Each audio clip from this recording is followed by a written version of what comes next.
ಇವತ್ತು ನಮ್ಮ ಮೈಶುಗರ್ ಕಾರ್ಖಾನೆಯಲ್ಲಿ ರೈತರ ಪೇಮೆಂಟ್ನ 2,48,00,000 ಉಳಿಸ್ಕೊಂಡಿದ್ದಾರೆ. ಈ ಸರ್ಕಾರ ಪ್ರಾರಂಭದಲ್ಲಿ ಹೇಳಿದ್ರು ನಾವು ಕಾರ್ಖಾನೆ ಇಡ್ತೀವಿ, ಸಕಾಲದಲ್ಲಿ 15 ದಿವಸಕ್ಕೆ ರೈತರು ಪೇಮೆಂಟ್ ಕೊಡ್ತೀವಿ ಅಂತ ಹೇಳಿದ್ರು. ಎಲ್ಲಿ 3 ತಿಂಗಳು ಮುಗಿತಾ ಬಂದರು, ಏನು ಕೊಟ್ಟಿಲ್ಲ. ಇವಾಗ ಹೇಳ್ತಾ ಇದ್ದಾರೆ 141 ಕೋಟಿ ನಮ್ಮ ಸರ್ಕಾರ ಸಾಲ ಕೊಟ್ಟಿದ್ದಾರೆ ಅಂತ, ಅನುದಾನ ಅಲ್ಲ ಸಾಲ ಕೊಟ್ಟಿದ್ದಾರೆ ಅಂತ ಹೇಳ್ತಾ ಇದ್ದಾರಲ್ಲ. ಎಲ್ಲಿ ಏನು ಕೊಟ್ಟಿದೆ? ಇವಾಗ ಕಾರ್ಖಾನೆ ಏನು ಅಭಿವೃದ್ಧಿಯಾಗಿದೆ? ಒಂದು ತೋರಿಸಿ ಇವಾಗಲಿ. ಯಾವುದೆಲ್ಲರೂ ಒಂದು ಅಭಿವೃದ್ಧಿ ಮಾಡಿದ್ದೀರಾ? ಯಾವುದೂ ಇಲ್ಲ. ಅಟ್ಲೀಸ್ಟ್ ಏನಾರಾಗಲಿ ರೈತರ ಅವ್ರ ಬಂಡವಾಳ ಸಾಲ ತಂದು ಬೆಳೆದಂಥ ಪದಾರ್ಥಕ್ಕೆ 3 ತಿಂಗಳಾದರೂ ಹಣ ಕೊಡಲಿಲ್ಲ. ಅವ್ನ ಸ್ಥಿತಿಗತಿ ಏನಾಗಬೇಕು? ಅವನಿಗೆ ಇವತ್ತು ರೈತನಿಗೆ ಎಲ್ಲೂ ಸಾಲ ಕೊಡೋದಿಲ್ಲ, ಬ್ಯಾಂಕಲ್ಲಿ ಹೋದ್ರು ಹಿಂಜರಿತಾ ಇದ್ದಾರೆ. ಅವ್ನ ಪರಿಸ್ಥಿತಿ ಏನಾಗಬೇಕು ಆಲೋಚನೆ ಮಾಡಿದ್ದೀರಾ? ರೈತ ದೇಶದ ಬೆನ್ನಲ್ಲಿ ಬಂತು, ಎಲ್ಲಿ ಬೆನ್ನದ ಮೂಳೆಯಲ್ಲೇ ಮುರಿತಾ ಇದ್ದೀರಲ್ಲ. ಈ ಅಧ್ಯಕ್ಷ ಏನು ಮಾಡ್ತಾಯಿದ್ದಾರೆ? ಪ್ರತಿ ಕ್ಷಣಕ್ಕೂ ಕೂಡ ಆರ್ಕೆ ಉತ್ತರ ಕೊಡ್ತಾ ಇದ್ರಲ್ಲ. ನೀವು ಆರ್ಕೆ ಉತ್ತರ 1000 ಕೊಡ್ರಪ್ಪ, ನೀವು ರೈತರ ಪೇಮೆಂಟ್ ಏನೂ ಕೊಟ್ಟಿಲ್ಲ. ಅದಕ್ಕೆ ಉಸ್ತುವಾರಿ ಸಚಿವರು ಬೇಕಾ? MLA ಬೇಕಾ? ಸರ್ಕಾರ ಅನ್ನೋದು ಬೇಕಾ? ಏನಕ್ಕೆ ಬೇಕಿದ್ದನ್ನು? ಇಷ್ಟು ವರ್ಷ ಕೇಳಬೇಕಾ? ನಾವೆಲ್ಲ ಬೀದಿಲಿ ನಿಂತ್ಕೊಂಡು ಚಳುವಳಿ ಮಾಡ್ಕೊಂಡು ನಮ್ಮ ರೈತರ ಪೇಮೆಂಟ್ ಕೇಳಬೇಕಾ? ಅದೇ ಪ್ರೈವೇಟ್ ಕಾರ್ಖಾನೆಯಲ್ಲಿ ಯಾವುದೇ ಸಾಲ ಮತ್ತು ಅನುದಾನ ಕೊಡೋದಿಲ್ಲ. ಅವರೆಲ್ಲ ಅರ್ದಿರುವಂಥ ಕಬ್ಬಿಗೆ ಪೇಮೆಂಟ್ ಕೊಟ್ಟಿದ್ದಾರೆ, ನೀವೇನು ಕೊಡೋಕ್ಕಾಗ್ತಾಯಿಲ್ಲ.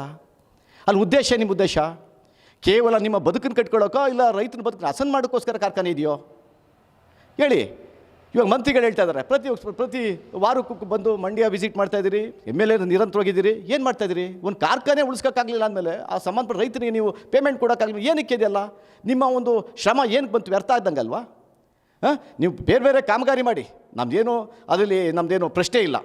ಆದರೆ ರೈತನಿಗೆ ಕೊಡಿ. ಇದು ಇರೋ ಮಂಡ್ಯದಲ್ಲಿ ಇದೊಂದೇ ಕಾರ್ಖಾನೆ, ಬೆಳಗೊಳ ಮುಚ್ಚೋಯ್ತು, ಆಮೇಲೆ ಅಸ್ಟೇಟ್ ಕಾರ್ಖಾನೆ ಮುಚ್ಚೋಯ್ತು. ಇದೊಂದು ಉಳಿಸ್ಕೋಕ್ಕಾಗಲಿಲ್ಲ ಅಂದಮೇಲೆ ಇನ್ನೇನು ಮಾಡ್ತೀರಿ ಸ್ವಾಮಿ ನೀವು? ಬೇರೆ ಕಾರ್ಖಾನೆಗಳು ವ್ಯವಸ್ಥಿತ ನಡೀತಾ ಇದೆ. ಲಕ್ಷಾಂತರ ಕೋಟ್ಯಾಂತರ ರೂಪಾಯಿ ಹಣ ಕೊಟ್ಟು ನಿಮ್ಮ ಕಾರ್ಖಾನೆ ಅಟ್ಲೀಸ್ಟ್ ರೈತನ ಪೇಮೆಂಟ್ ಕೊಡೋಕ್ಕಾಗಲಿಲ್ಲ ಮೇಲೆ ಇನ್ನೇನಕ್ಕಪ್ಪ ಅಧ್ಯಕ್ಷನಿಗೆ ಬೇಕು? ಇವೆಲ್ಲ ಏನಕ್ಕೆ ಬೇಕಿದ್ನ? ಇದು ಏನಕ್ಕೆ ಇಟ್ಕೊಂಡಿದ್ದೀರಿ? ನೀವು ಈಗೆಲ್ಲ ಸಂಬಳ ಕೊಡ್ತಾ ಇಲ್ವಾ? ಹೋಗ್ಲಿ, ಇವ್ರು ಸಂಬಂಧಪಟ್ಟವ್ರಿಗೆ ಅಧ್ಯಕ್ಷ ಆಗಲಿ ಮತ್ತೊಬ್ಬರಲ್ಲಿ ಹಣ ತಗೊಳ್ತಾ ಇಲ್ವಾ?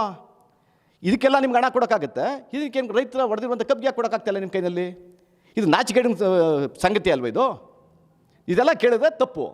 ನಾವು ರಾಜಕಾರಣ ಮಾಡ್ತಾಯಿಲ್ಲ ಸ್ವಾಮಿ. ಇಲ್ಲಿ ನಾವು ರೈತ ಸಮುದಾಯದ ಒಂದು ನಮ್ಮ ನೋವು ಹೇಳ್ಕೊತಾ ಇದ್ದೀವಿ. ನೋವು ಆಲಿಸ್ಬೇಕು. ನಿಮ್ಮ ಕರ್ತವ್ಯ ಅದು. ಕರ್ತವ್ಯನ ವ್ಯವಸ್ಥಿತ ಮಾಡಿ ಅಂತ ಕೇಳ್ತಾ ಇದ್ದೀವಿ ನಾವು. ಯಾರ ಮೇಲೆ ಆರೋಪ ಮಾಡ್ತಾಯಿಲ್ಲ. ದಯವಿಟ್ಟು ಆರೋಪನ ತಿಳ್ಕೊಂಡು ಮೊದಲು ತಲೆಯನ್ನು ತೆಗೆದಾಕಿ. ನೀವು ಇದಕ್ಕೊಂದು ಸ್ಪಷ್ಟೀಕರಣ ಕೊಡು. ಆರ್ಕೆ ಉತ್ತರದಿಂದ ಏನು ಪ್ರಯೋಜನ ಇಲ್ಲ ಸ್ವಾಮಿ. ನಿಮ್ಮ ಆರ್ಕೆ ಉತ್ತರ 3 ತಿಂಗಳು ಕೇಳ್ಕೊಂಬಂದಿದ್ದೀವಿ ಅಧ್ಯಕ್ಷರೇ. ನಿಮ್ಮ ಆರ್ಕೆ ಉತ್ತರದಿಂದ ಏನು ಹೊಟ್ಟೆ ತುಂಬಲಿಲ್ಲ, ನಮ್ಮ ಕೊಡಬೇಕಾದ್ರೆ ರೈತ ಹಣ ಕೊಡೋಕ್ಕಾಗಲಿಲ್ಲ. ನಿಮ್ಮ ಆರ್ಕೆ ಉತ್ತರ ಏನು ಬಂತು?